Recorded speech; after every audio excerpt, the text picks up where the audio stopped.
Looks like you.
Hey, what's going on? Hey! Happy Wednesday, everybody. Today we got Susan on here. If you don't know who she is, I don't know who she is. Then you've been sleeping under a rock. But you might also remember this guy if you've been to the Fence Show or have been on any of our Facebook group pages or Las Vegas Fence. We got Steve Zamiar, which is our head estimator over at Las Vegas Fence. Steve, tell us a little bit about you and your history. I mean, you weren't always in the fence business.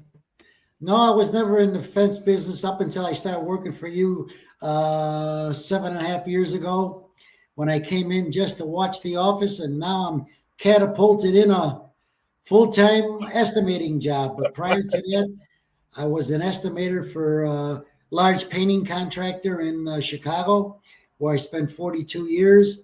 And now I'm here doing what I'm supposed to do. ABC, always be closing. I love that. Bring in the work.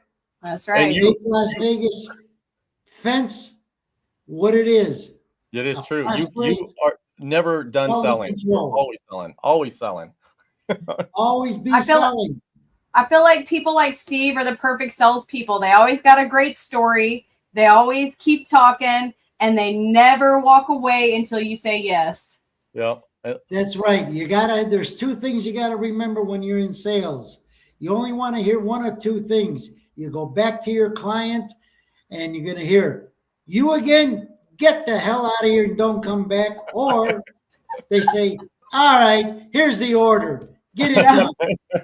That's what we want. And you're from Chicago, so luckily most of your stories, the statutes of limitations have expired on, right? So so we get to hear a lot of good stories. Even during your contracting phases, you owned a bar down there, I guess, too, right? Yes, I hear a lot of stories about the bar.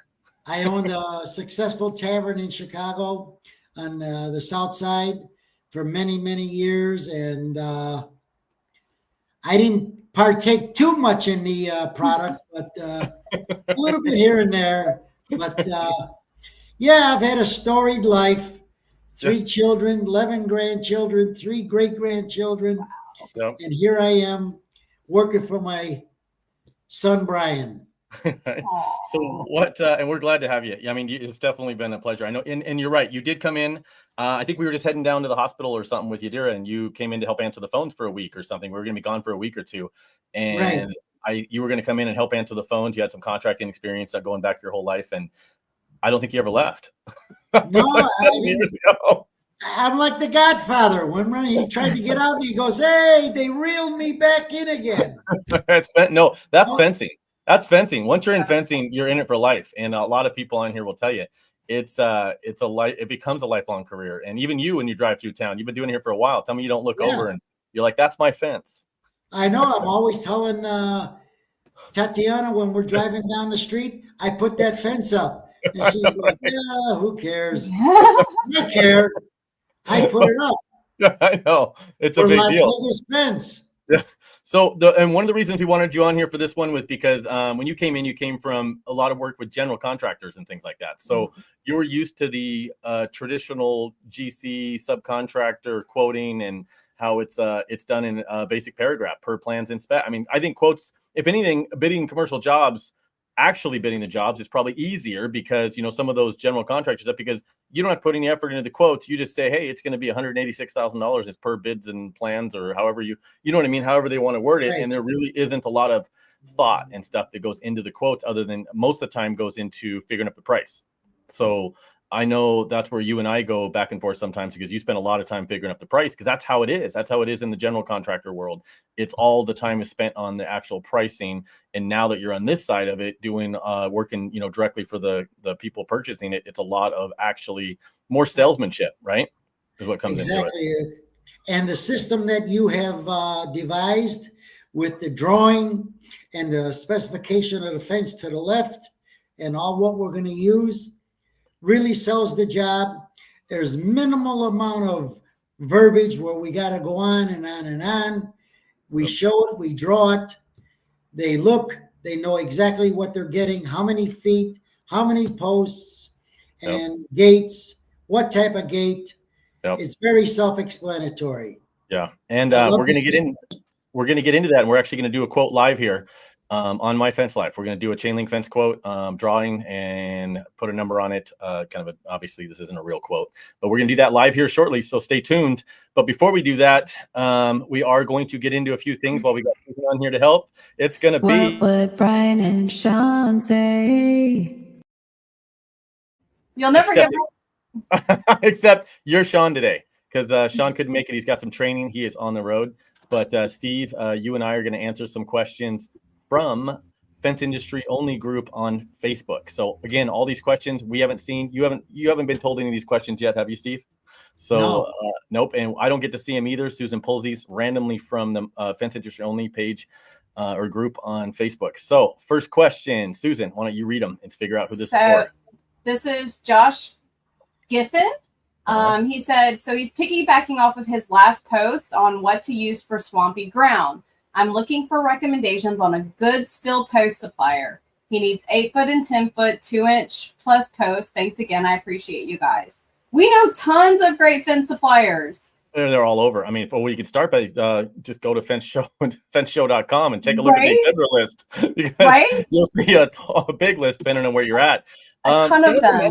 Send us a message and we'll reach out to all the all the distributors and stuff that are in our network for sure, or drop. And I wish I would have saw this on Fence Industry Only. I probably would have commented on there. And he's saying 2-inch. So obviously I'm assuming, it's, I don't know if it's back east thing or, I mean, I know Master Halco used to use the 2-inch instead of 1 7/8, and some companies use 1 7/8. So most likely he's looking at this came from somewhere where they call it a 2-inch. So maybe this is from back east.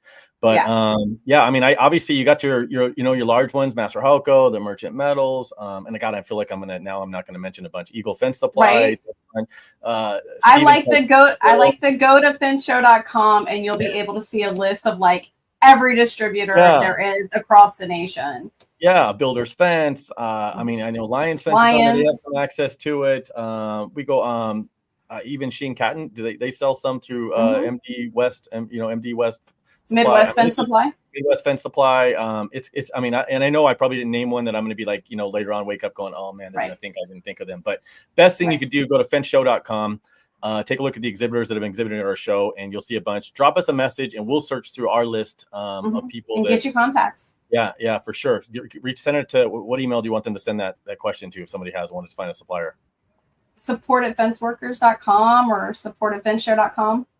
Whichever one you remember. Yeah, support@fenceworkers.org or fenceshow.com. Yeah. That's There a we good go. one. So, okay. Anyway, next question. Did you see Easy Louvers in the comments? Easy Louver. Yeah, that's cool. If you haven't seen those are pretty cool products too. Thanks for watching. I got Jared Allen Griffin. He's a rising contributor. He says he's looking to branch out and start his own fencing business. He looked at all the fence gurus on the YouTube world, Mr. Fence, Joe Everest, etc. I was wondering what you all would recommend to be my piece of equipment to dig holes with should be. He's a 1 to 2 man operation and can only rely on himself to show up every day. He was thinking a little beaver auger would be his best bet, or a general 2-man auger. Not looking to go into debt, so a mini skid is not on the budget yet. Hopefully down the road. Any advice is appreciated. I see 2 people here who know all about starting a fence company Yeah. or a business. Well, Steve, if you don't mind, I'll take this one. I'll let you take the next one. Yeah. Since I don't want to hog them all up. But I can tell you what I started with, and I'm not saying it's correct in every area, but we do own a couple little beavers here. But the very first one I bought was, and it was used from like Ahern Rentals here. I think I bought it for like $600 or something. And it was, like I said, it was a used one. They had, they sell, some of the rental companies sell off their, and I think it's a good resource to go to your local rental companies. And because rental companies do a pretty good job maintaining it. They have records where they maintain the equipment themselves as well, because they're going to rent it out. So it's a little better than buying, I think, sometimes for someone else. While it does get used a lot because it's rented, but my very first piece of equipment was a groundhog. And it was the mechanical one, not the hydraulic one. So we didn't have the reverse and stuff. But the groundhog with a 6-inch auger bit was my very first piece of equipment that I purchased. And then later on, I purchased the hydraulic groundhog, which had the reverse, and that was a little nicer. And you could tow that one behind the truck. So you didn't, for one person, you didn't have to get it up on a trailer or something. So that was kind of nice because I had an attachment where you can just hook it up to your standard 2-inch ball on the back of your truck. And then obviously you start to grow as you grow. And I got into a Bobcat with this, or a skidster with a Bobcat attachment.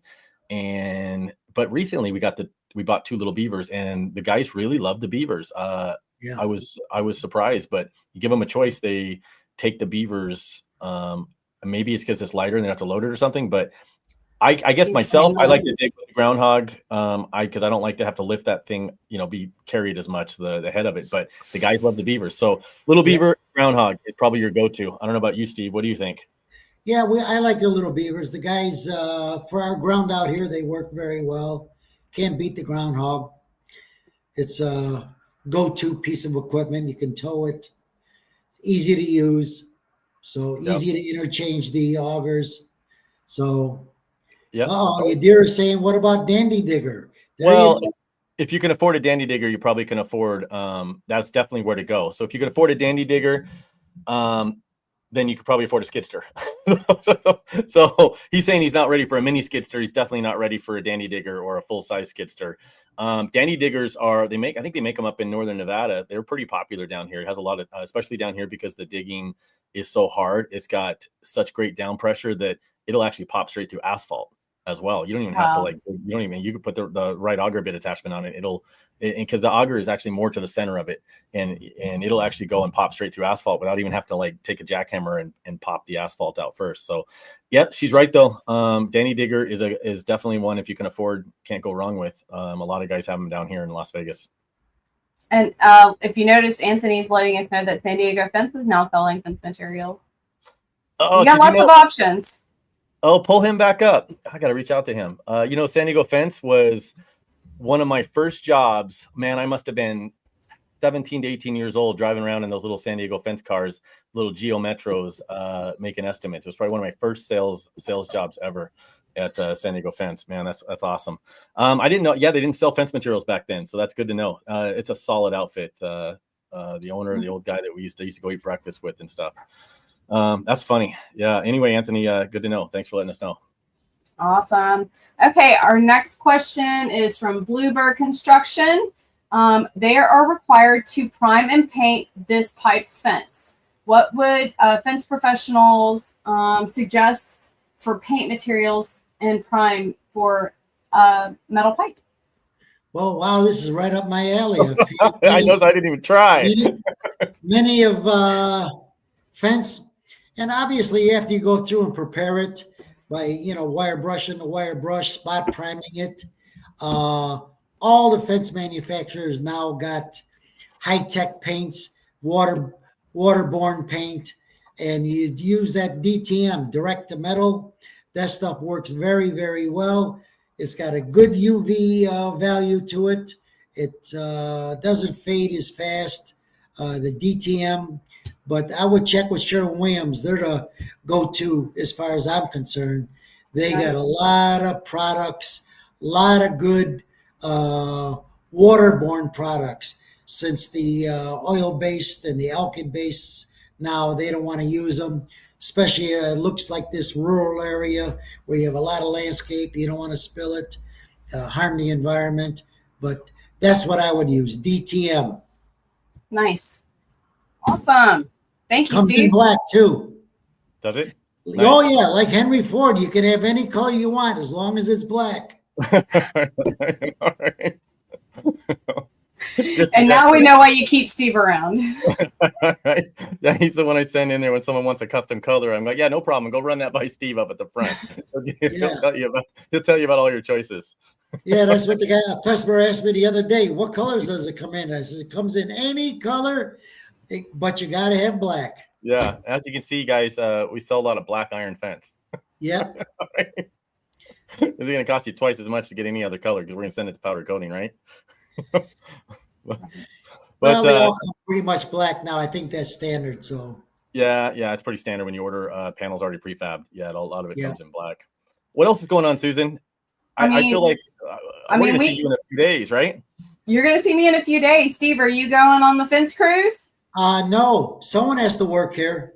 Oh, Ixnay. Now- Yeah, I was told.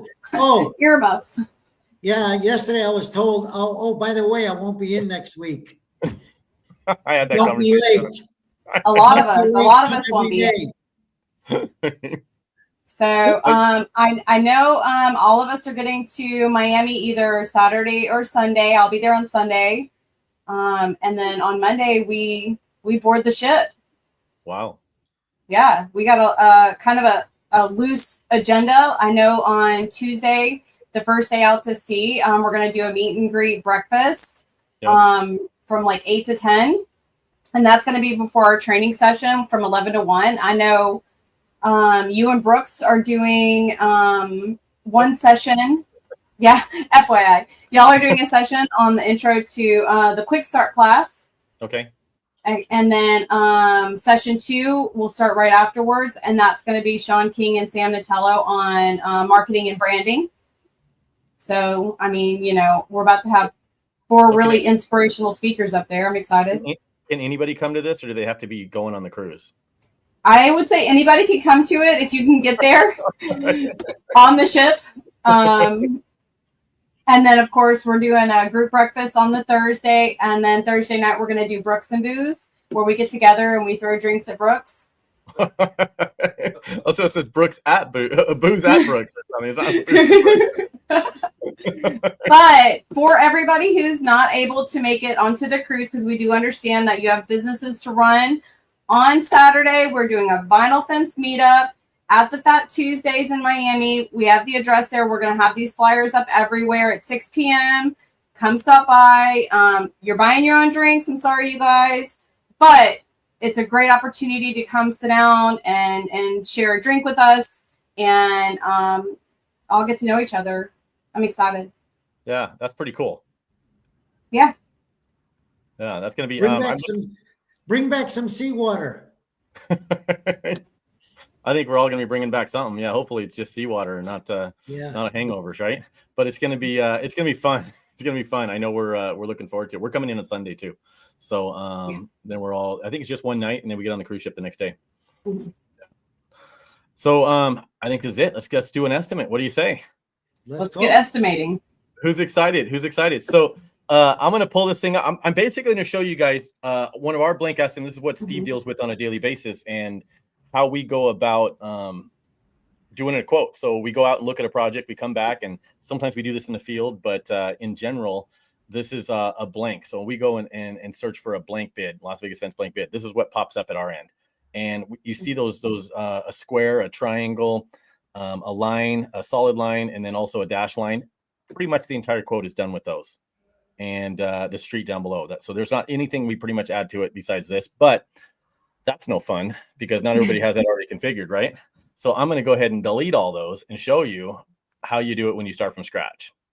But that is how we start when we're doing the quotes. So this is your basic Excel, and this is your Excel program. A lot of times people don't realize. I mean, we do shop drawings, we do everything on Excel. This is, you know, before a lot of it, we didn't really have a lot of estimating programs and stuff. When there is programs out there that help you do the drawing, but until you can get to the point where you can afford one, maybe that's going to do some of that. I'm very specific on how I like my quotes to look.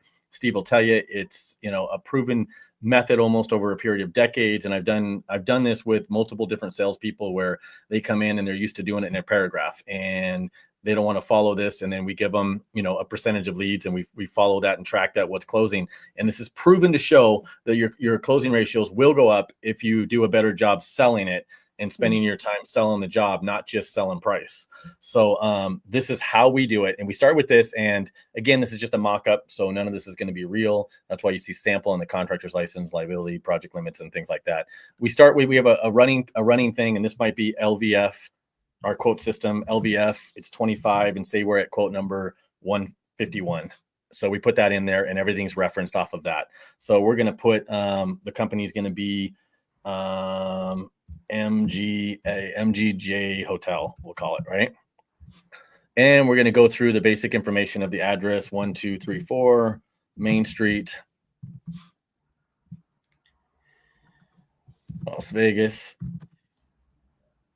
And hopefully you guys are going to type better than me. It's a little slow reaction on the screen, but Nevada 891234.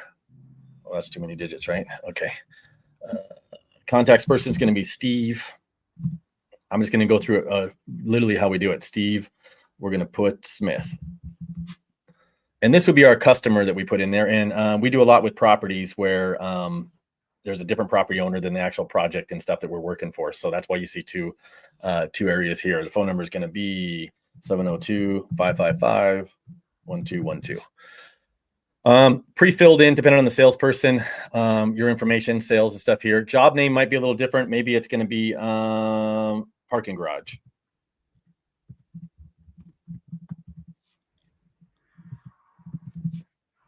Job address, in this case, we're going to put same. And email address, this is where we're going to put Steve. We like to have that information because later on, it may not seem like a big deal at the time, but later on when you have someone else sending it out for you, Steve at MGJ. No, we're not going to send it to you. This is the customer. .com. So the customer, right? The date, we put in today's date. I know this is a little monotonous right now, but let's see. Okay, so now the fun part. Once they get that stuff out of the way, and sometimes if it's an existing customer, this stuff's just already, we have a blank one for that customer. If we give a customer a lot of the same quotes, we just have one. Instead of LVF blank bid, it'll say LVF, it'll say MGJ bid. And that way pulls up every time with this contact information in it. But we'll do the type here. We're going to do a chain link fence. And on the next one, we'll do an iron fence for everybody. But on this show, we're just going to do a chain link one. We're going to go 6 foot high. Footage, I always include the gates on the footage. For one, it's harder for people to reverse engineer your pricing if you figure the gates in it as well and things like that. So we're going to call it 100 and I might have to change this after we do the drawing because normally I would have done a drawing and stuff first, but I'm just kind of going through this things on the actual footage. We're going to call it 6 foot tall fence. So we're going to go line post 1 7/8, 2 3/8. 2 7/8 inch on the gate posts. Rail, I'm going to put in 1 5/8. And again, I know there's programs out there that'll do some of this for you, but I actually like this to go through this yourself every single time. I like my sales people to do it because I want them to revisit the job that they looked at and understand that when they're bidding something, by putting in the wrong item, the wrong loop, the wrong line post or the wrong end post, you could change the whole quote drastically, and you could go from making money to losing money real fast. So and aren't these blank forms also on fenceworkers.org as well for people to kind of have like an idea of where to start if they, are starting off and are willing to do it in their own Excel system? Yeah, for sure. So if you have anybody has a Microsoft Office Excel, can go into fenceworkers.org, go to resources page, and you can actually download these quote forms, and you can go up and change this logo. This logo is just an image, so you could change that logo if you wanted, and boom, change a couple information and you got a quote. I mean, there's nothing at Las Vegas Fence that we don't share out there if somebody wants to try to do and make better. If you had a second type of fence, like an 8-foot tall fence, you could do it there. I always list the gates. It's going to be 1 3-foot walk gate and 1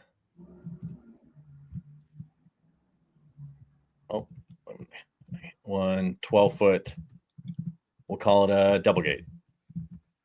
It's hard for me to see the other screen over there. Sorry. So anyway, so then we go into the drawing here, and that's kind of basically where I start with just getting that basic information down there. And then if I had those drawing shapes that I had on there, I wouldn't have to do anything else other than just drag those around. But we're gonna do how I normally do it and how I train people. And Steve, what's the first thing we would normally do? Start at the bottom and put the street. That's it. Okay, and I grab this line right here. Oh, you can't see that, but I'm going to grab a line up on top, and that's under your insert tab, and I'm going to drag that right there. And none of this has to be that perfect. You could go like this, and then I go up into insert again, which I don't think you guys can see that. You can see me click on it, but not the drop down. So yeah, I can see it. Okay. You go over to text over here, and you're going to do word art, and I just select the black one. And it's going to be real big like this. And I'm going to put, what is it, Main Street? And again, I would have already had these things resized. So then I'm going to open that up, and I'm going to right click it, change the size down to whatever I want. In this case, right about there. I'm going to drag it in there, and I've just now created my street. And for me, everything starts with the street, because that's where your crew goes to. That's where the customer starts at. When you send a customer or a crew out to a job site, first thing they do is where do they start? On the street. They just drove there. So I always start at the street, and I'm going to do basically on a residential one here, just a house.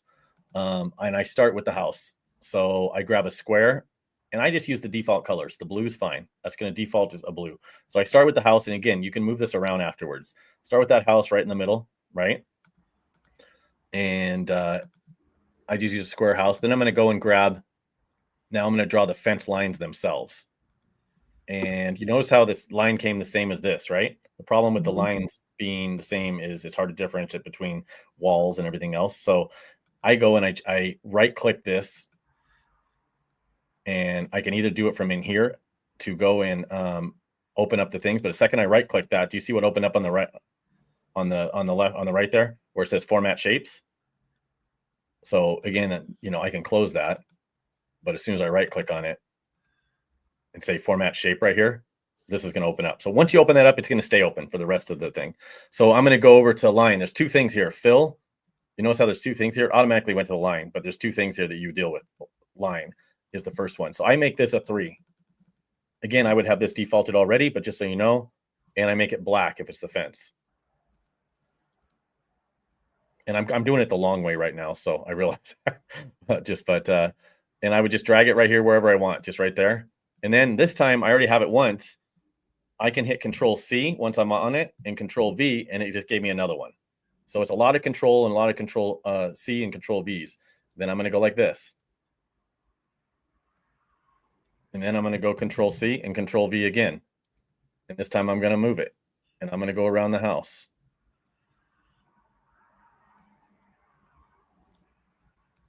And then I'm gonna make sure you can kind of see the dots on it, tell you that we're working with it still.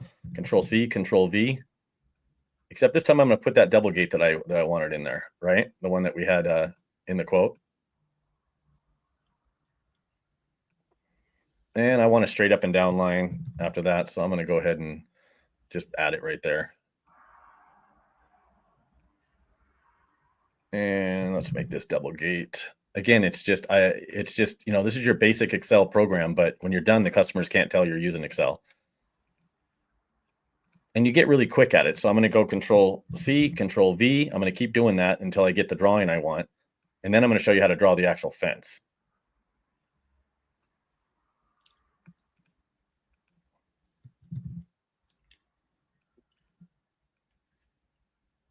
Like that. So now we've got our actual fence line, right?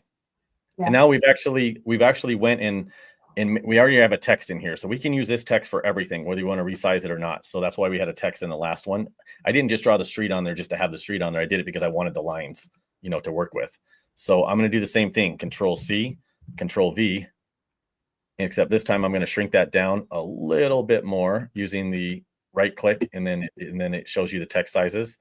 Except this time I'm going to go 10 feet. This is where I'm going to add all my dimensions for the actual fence now in.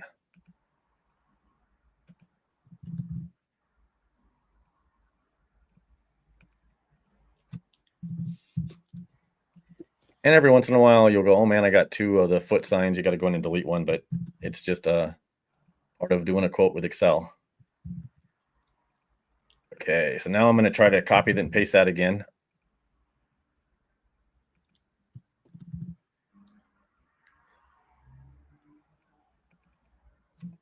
$85 feet. And I can keep hitting Control V, and it's going to keep giving me, now I don't have to keep copy and pasting. It's going to keep giving me the numbers until I need it, right? Until I'm done. So 30 feet, 12 feet. And I doubt all these numbers total up to my 155 over there, but we would already have those numbers before we started. So, and I would type 3 foot walk gate. And you get really quick at these, because if you had all these stuff in there already, it would have you would have just drug these around real quick and had did your whole quote in like 5 minutes. So I'm going to highlight it all. I'm going to do a 12 foot double gate.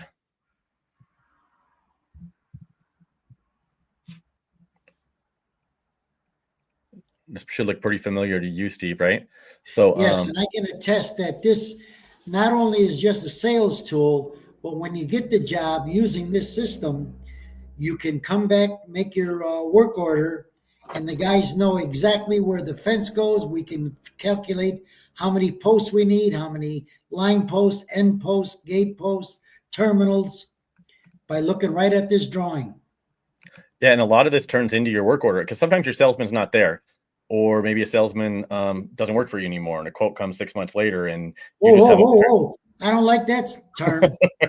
so you end up having to go back and and you look at a quote that somebody calls and go ahead with, and maybe they just have a paragraph. That's why I hate paragraphs. I hate it when someone goes and says, supply and install material and labor to install 156 feet of 6 foot tall chain link fence with 1 walk gate, 1 double gate.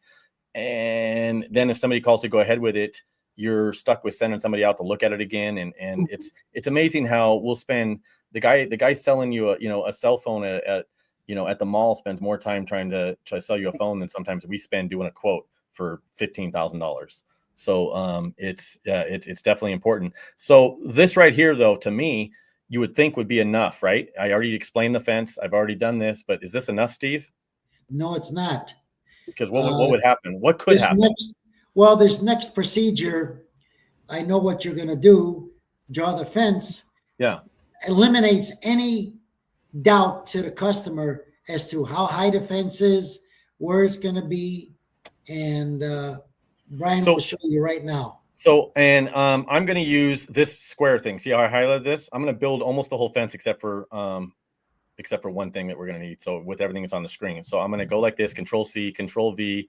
I'm going to drag this. I'm going to drag this, and I'm going to make a line post. Now, on this, I only like to use line posts, and Steve knows why. It's because if you draw an end post and you start drawing how it's, you got to start drawing other stuff like the rail ends, loop caps, how many tension bands, all these, you have to get a lot more detailed, and you can make a mistake, and you don't want to do more than one post. Otherwise the actual drawing might have some details that you might not be able to duplicate in the field. So I'm going to do this as a line post. I just did this. I'm going to Control C, Control V. You start with your line posts, and then I'm going to do a top rail, right? But that's not good enough to make it look like a fence. Is it, Steve? No, it's not. And I'm going to move this down just for the heck of it. Again, I'm going to keep doing Control C, Control V, right? But one thing that we are missing is a loop cap, right? So that would have been on my, if you remember seeing that pyramid on the triangle on the other one, that's what it was for. That's your loop cap. And you can shape that whatever you want. So now I'm going to go and make this thing on here. I'm going to drag it here. And that looks funky though, doesn't it? That doesn't look like a chain link fence to me. Does it look like a chain link fence to you? Would you buy that fence? Right? So I'm going to right click again. And when I right clicked it, you notice all that stuff. I'm going to hit format shape. This is what the fill is for. Remember what I told you? There was two things. Yeah. Right. So now we're going to go to pattern fill. And if you notice, there's a chain link one. I don't call it chain link one. It's not meant for that. But that doesn't look good enough, does it? No.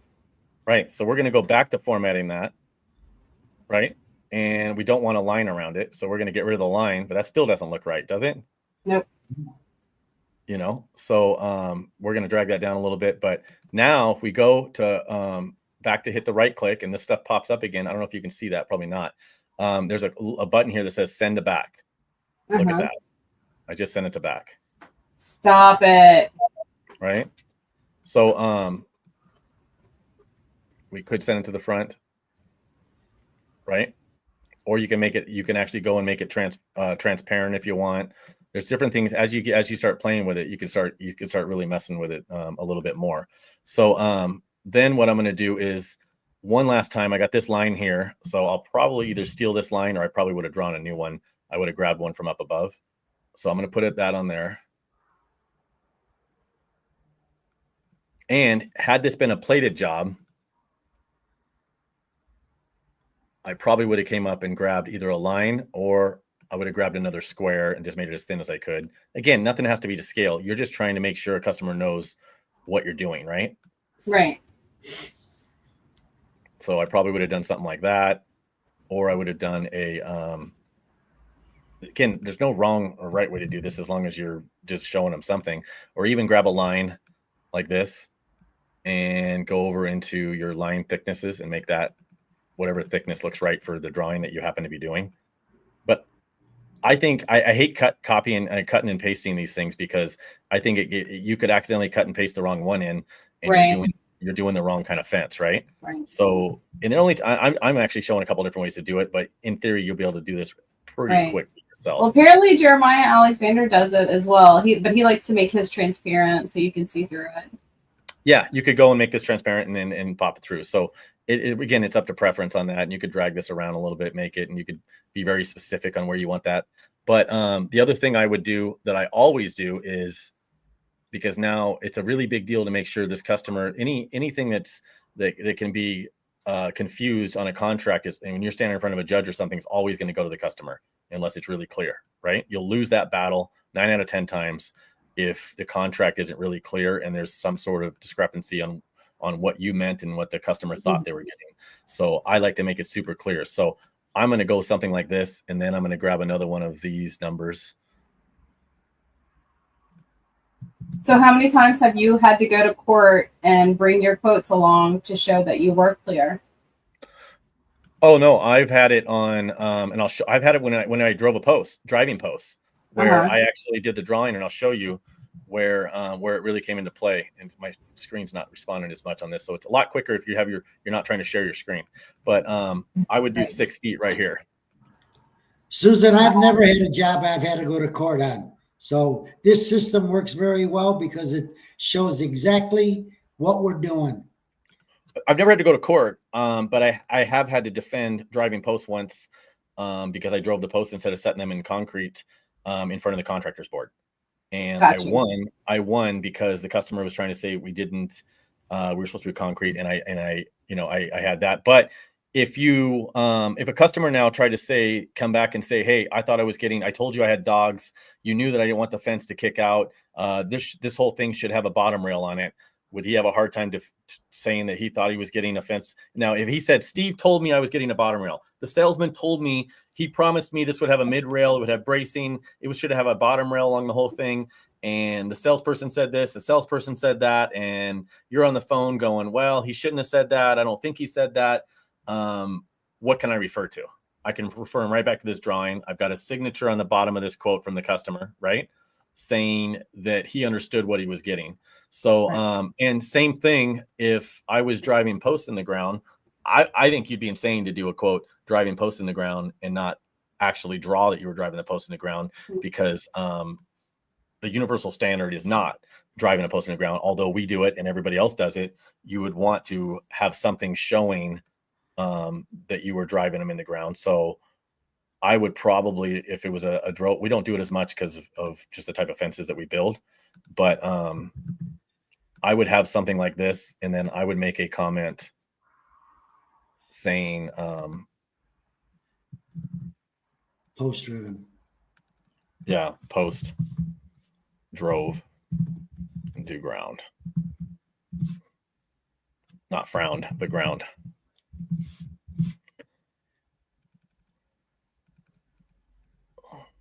So I would probably spell it better than I just did, but and then I would do an arrow. I'd steal an arrow from here.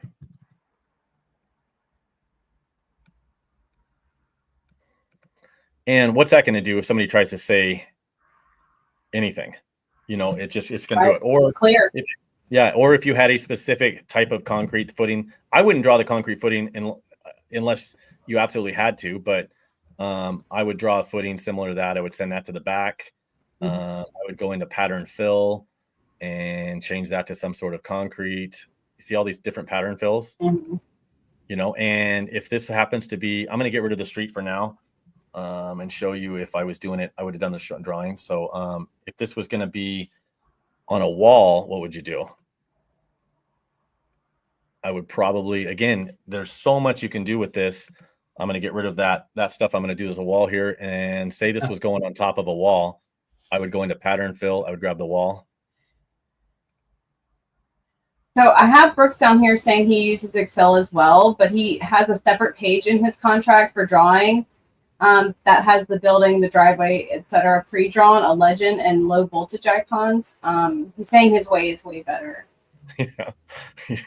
Yeah. So I think having a separate drawing page, I think that it's a mistake because you should design your quotes and you should be able to do a good enough job. Like say this was again, this is a fake one, $55.25, the quote price, right?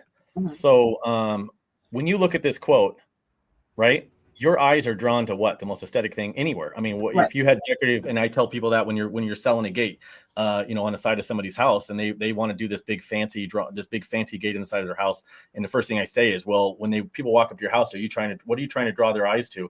The side of your house or your house, and sometimes that is what they're trying to do, maybe that side of the house. So if you do a big decorative gate on the left side of your house, your eyes are going to be drawn to this big decorative gate. So if you have something on the side of your house you don't want everybody to see, you probably don't want to put a big, behind the gate, you probably don't want to put a big decorative gate 5 foot tall with this big 12-foot tall monstrosity thing behind it, right? You want to put something basic and have their eyes drawn to your house instead of that. Same thing with this. If you're looking at this, and again, just my opinion, and it's just going off of, me doing quotes the last 30 years and developing my quote forms to kind of fit that. But is your eyes drawn to the price or is it drawn to the drawing? The drawing, 100%. So, if you go to a car lot and you want, and they're trying to sell cars, are they going to make you fall in love with the car and make sure this is the one you want? They're going to show you the car, and then you tell them, hey, bells, how much is it? The whistles. And you ask him how much this car is. He's going to say, well, hey, let's grab some keys. Let's go see if you like it. Let's test drive it.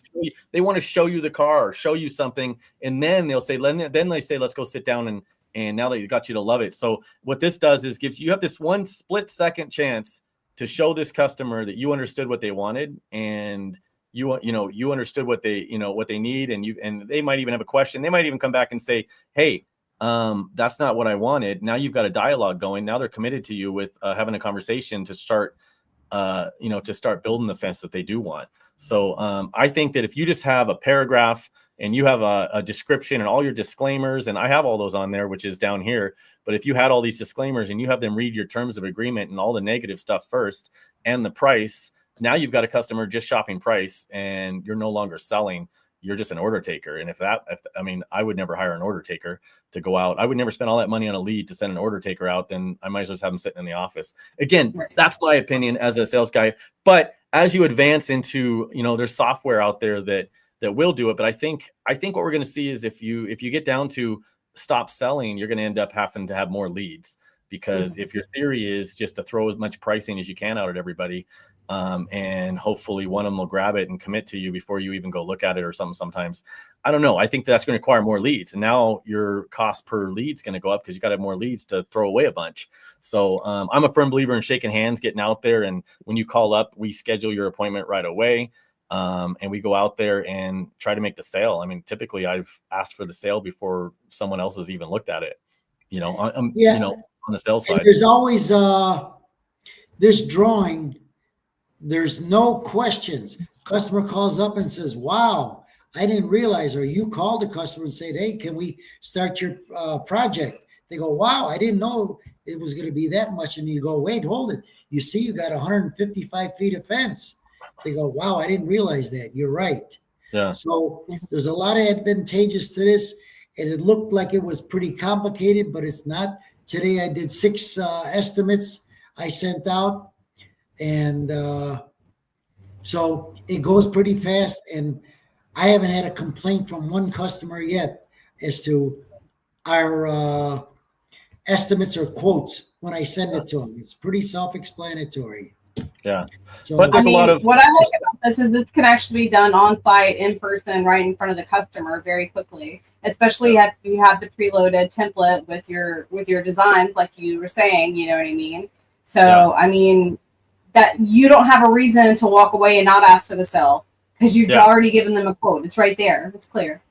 Yeah, and I can tell you, there's times when if you do a good enough job selling it, the price is secondary. I mean, there's going to be people that are always people that are price conscious. But I think that, and Steve will probably attest to this, and everybody has stories how they got, they were the highest bid and they still got it.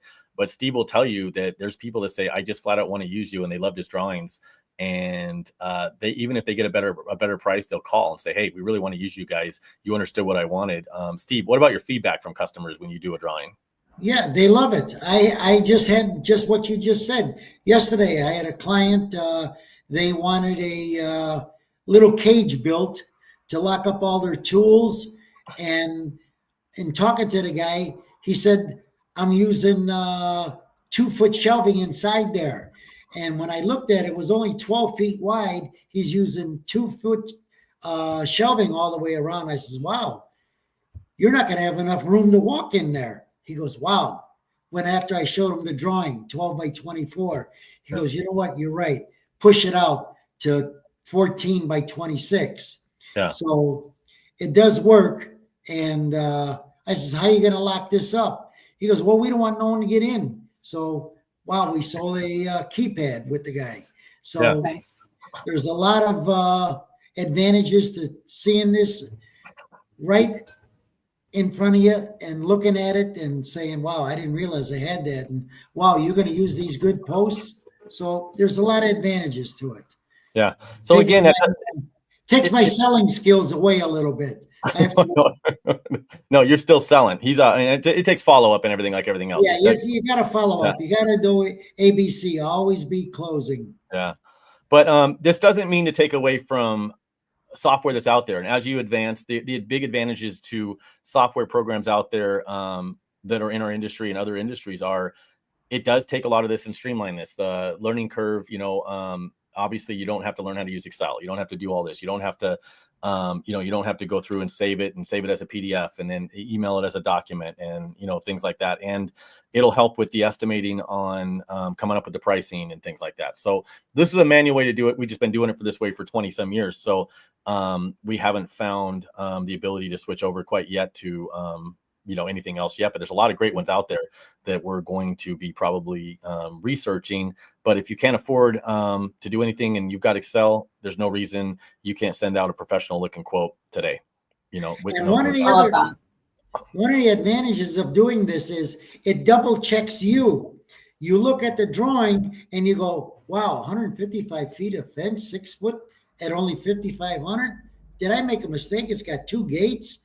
Let me look at this again. So it double checks you to make sure that you have included everything.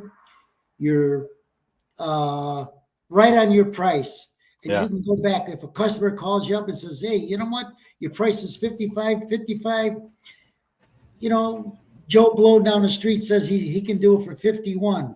You can look at your drawings, see, and it's easy to make a decision whether you should discount it or not, but it also double checks you. And that's it, you guys. To work for somebody that's not my money, I gotta double check because I'm spending Brian's money. Well, I appreciate that. I do love to double check something before a price goes out because we are on the hook for it. And I look at it like this: every quote that somebody sends out from Las Vegas Fence, I'm on the hook for. It doesn't, you know, and this whole employees love to say my bad, my bad. No, it ain't your bad. It's my bad. It's gonna, you know, it's we're liable for it. And just by saying my bad, I made a mistake doesn't mean the mistake didn't happen. It doesn't mean I'm not going to pay.